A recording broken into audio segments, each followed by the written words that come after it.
ce que vous dites, c'est que Jésus n'a pas existé, mais que ce qu'il est, l'idée qu'il est, ce qu'il représente est beaucoup plus important et incarné que n'importe quel existant.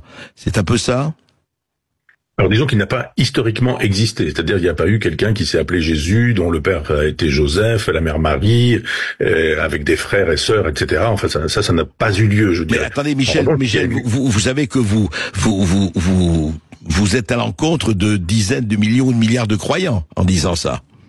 Non, je suis au contraire en phase avec des millions de gens sur la planète ou des milliards de gens sur la planète. C'est-à-dire que en France, oui, c'est effectivement une thèse que n'acceptent pas beaucoup de gens, y compris les athées, qui croient en l'existence d'un Jésus historique. Mais sur le restant de la planète, les musulmans ne croient rien de tout ça, les hindouistes ne croient rien de tout ça, les shintoïstes ne croient rien de tout ça, les animistes ne croient rien de tout ça. Je parle des chrétiens là. Je parlais des chrétiens. Quand je disais que vous choquiez. Ouais. Oui, alors les chrétiens estiment effectivement qu'il y a eu un homme qui un jour est arrivé et qui a eu un père, une mère, etc., etc. Et puis qu'il a été surtout envoyé par Dieu, qu'il est le fils de l'homme, le fils de Dieu en même temps. Évidemment, je ne crois à rien de tout ça.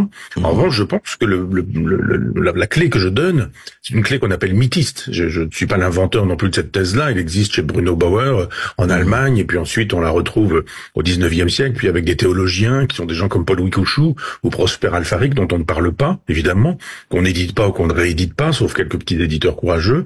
Mais cette idée que Jésus n'a jamais existé historiquement, je veux dire que c'est une idée qui existe aussi pour l'islam, mais donc c'est pas le sujet. C'est une idée que j'ai dans un coin de la tête depuis bien longtemps. Et mon vieux maître Pierre Gerfagnon m'a dit un jour: vous écrivez une biographie de Jésus. Je pense qu'il n'imaginait pas que j'écrive ce genre de biographie, mais j'ai effectivement écrit la biographie d'une idée. Parce que la chose est très simple.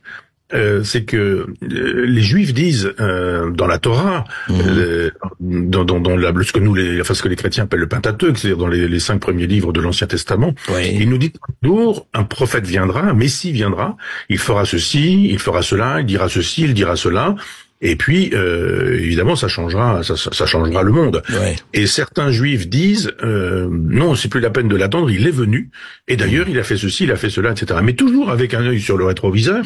Ces gens-là, c'est-à-dire saint Paul, qui s'appelait Saül avant sa conversion, nous disent, il est arrivé dans tel endroit, avec un père qui s'appelait Joseph, Marie, etc. Enfin, beaucoup d'histoires que l'on connaît. Mais tout ce qui caractérise Jésus se trouve déjà dans l'Ancien Testament. Un seul exemple. Quand Jésus se retrouve sur la croix, les dernières paroles de Jésus sur la croix, du Christ sur la croix, c'est « Mon Dieu, pourquoi m'as-tu abandonné ?» Lama sabachthani, oui, tout à fait. Voilà, en araméen. Et donc, cette phrase, elle se trouve explicitement dans l'un des psaumes, psaume 20, 1000 ans avant que Jésus n'existe. Moi, je veux qu'on m'explique. C'est-à-dire que, au moment où il est en train de mourir, Jésus, il a une bonne mémoire et il est en train de nous réciter quelque chose qu'il a appris. Non, ça n'a aucun sens. Et juste Michel Onfray, parce que vous avez creusé de la même manière que Madame Bovary a existé, mais elle a existé comme héroïne littéraire de fiction.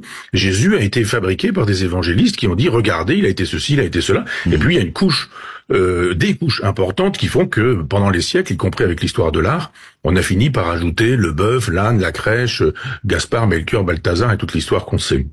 Oui, mais alors